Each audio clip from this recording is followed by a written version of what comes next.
Congrats on 2 straight years of all 82. Thank you. Do you believe that you guys haven't seen the best version of this team yet, considering Andrew's been out a quarter of the season, Gary's kind of getting back in the fold, and how exciting is that you kind of get to be about as fully healthy as you can starting the postseason? It's great for us seeing how the season played out, and the goal was to get to the playoffs healthy, and it took a long time to get there, but we got there healthy. So, it was a great practice today. We got to see everybody on the court. The energy was great. It's fun playing with everybody again. So we're excited to get out there on the court and reach our full potential. Kevon, Coach Kerr said that Andrew looks really good in scrimmages. Just from your vantage point, how does he look, and what's the one area you think that he can provide to this team immediately for you guys? He looked amazing today. He could, defense, rebounding. He's a guy that can guard the other guy's best player, and he's a guy that when the shot clock's going low, he's just throwing the ball, he can go get a bucket. That's something we've been missing all year, and so to have him back for the playoffs is going to be important for our team. When the playoffs, teams start taking things away, and sometimes you just got to go get a bucket, and he's one of the best at that. Kevon, how much did you know about Dante before he joined the Warriors, and maybe what have you learned about him? And it seems like he's made, obviously, a significant impact. What have you learned about him since you've become a teammate?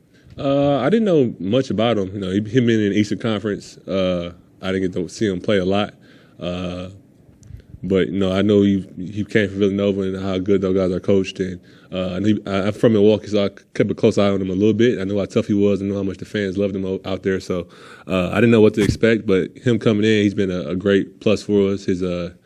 I didn't know how good of a defender he was. He's been one of the best on the ball for us all year.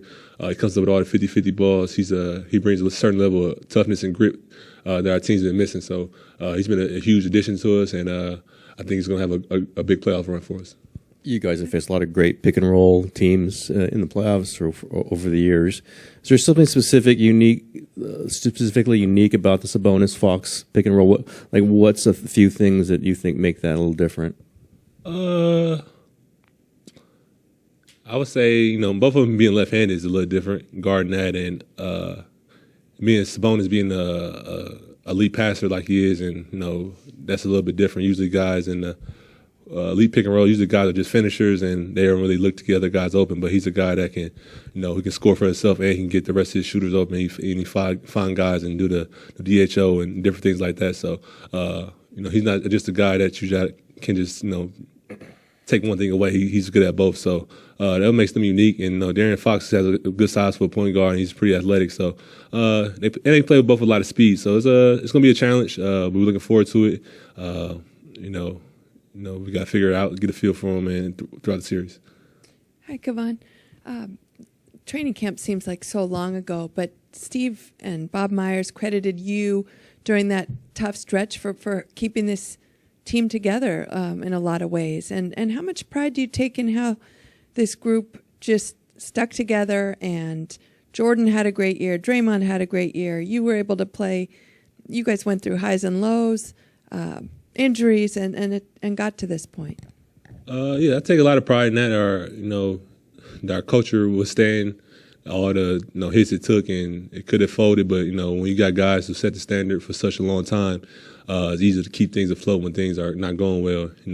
When we was at 500 or we losing all the games on the road, we still stayed confident and was able to keep fighting, and get to the spot where we're healthy and everybody's whole, and we got a chance to make a run is exciting. It's a testament to our team and our character, and I think the best times are ahead.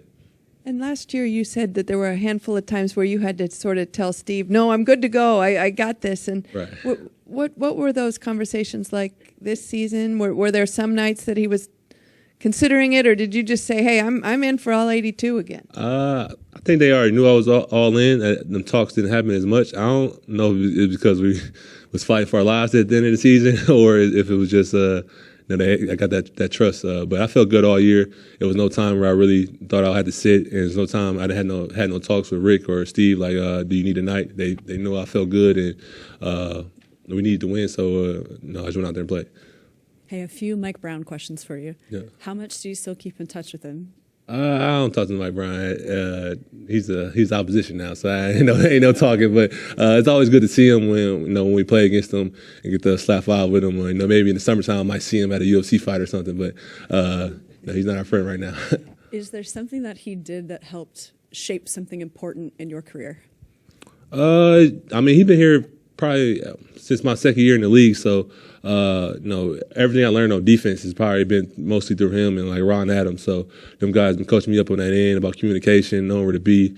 He pointing out, holding everybody accountable in film and different things like that. He's real tedious in film and film sessions and different things like that. So I kind of learned just how all the terminology, how to play pick and rolls and different things like that from Mike. And he's a great defensive mind, and I learned a lot from him. And then finally, sorry, one more. What do you think about the way that he's led the Kings this season? He's had head coach experience, coach of the year, in fact, but This is a Kings team that has really shaped itself into something new. He's done a great job, man. I'm not surprised. He's been a great coach for us. He's been a great guy. For me, I was a young player in the league. I got to learn from him and somebody I can lean on and talk to when I had questions. And he's been doing a great job developing those guys. And he does a great job of getting guys to buy in and building that trust. And so this is what I expected when he went over there. He's a great coach, and he's good at establishing culture. Kevon, what makes a good transition defense team, and why do you think the Kings have thrived in that area this season?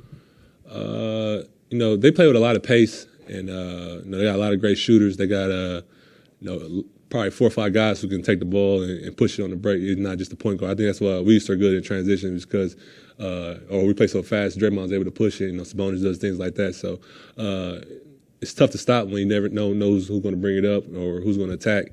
And so we got to be on our heels. We played a lot better on our defensive end, getting back in transition. That's one of our keys at the end of the season. Kenny been honest about it every game. So, you got to know when to crash, know when to get back. It's a lot of pressure on the guards to get back and bigs to sprint the floor, but we've been doing a good job at that. What about the Kings specifically, though? What makes them a good transition defense team? Defense team?